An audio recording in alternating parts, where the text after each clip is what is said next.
Real grown man decision at a young age when you decided to leave Michigan to go down to Right. Mississippi. How do you think that impacted the future of your basketball career? In a major way. I left the suburbs to inner city school. That's the first thing. It was a culture shock for me at first, but I adjusted well to it. Without that decision, I wouldn't be where I'm standing right now. So, I think back at all the decisions I've made and how everything's fallen in place, and I just realized how blessed I am to be in this situation. So, there's been a lot of decisions I made. My college decision, like you said, the decision to move. And it's helped me mature, and like I said, it's helped me get to the spot that I'm at. Was that a tough decision to leave Michigan to go down to Mississippi with your dad? I mean, and be away from your mom and your brothers and all of them. Was that really tough at a young age like Yeah, that? I was leaving all my childhood friends, leaving my family, to go live with my father, which, we had a good relationship, but not how it is now. He was playing overseas 10 months out of the year, so I only got to see him 2 months out of the year. And, we developed that relationship once I moved there, but, the initial decision to move down there, it's like, I'm moving with my father. We kind of have a relationship, but not really. But, right when I moved down there, things sparked right away. And I think it was because we both had that love for the game. And when we were around it 24/7, he was in the gym sweating with me. I was playing with his friends. He'd come in and play with our high school team sometimes. So that was just a great relationship. Some people don't know that you actually played for your father, AAU, you and Lamonte Turner. They called him Big Book, they called you Little Book. Tell us a little bit about that. A lot of people didn't really know that. I just found that out today, actually. Yeah, he's always been on the sideline. Everyone that's played under him has stories. He's always been an assistant coach. He won't say anything during the game, but once we get to halftime in the locker room or once we're in practice, he's on you tough. And he always says because, he still feels like he could play the game, so he doesn't understand that we're so young that, he thought on a different level than us, and he didn't know how to express that, so sometimes he just get real loud.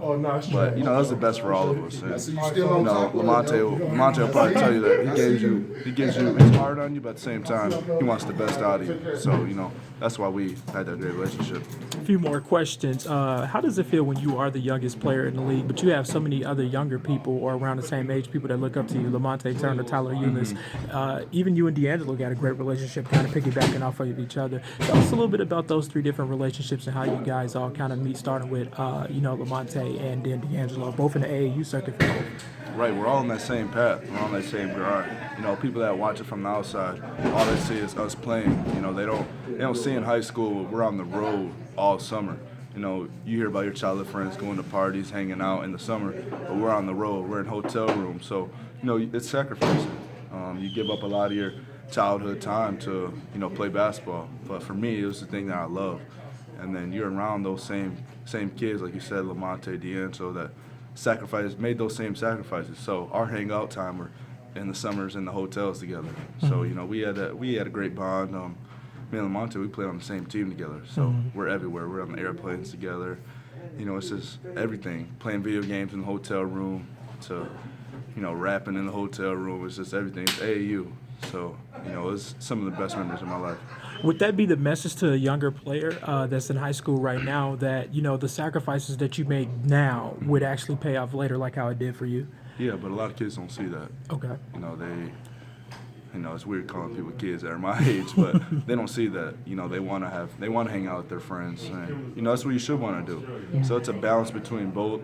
I mean, the more you put into working is the more you get in the outcome. So, I sacrificed a lot to get this situation, but it's not for everybody. Some kids play the game of basketball as a hobby. They like the sport, but this is all you live, all you dream. Then this is how it pays off.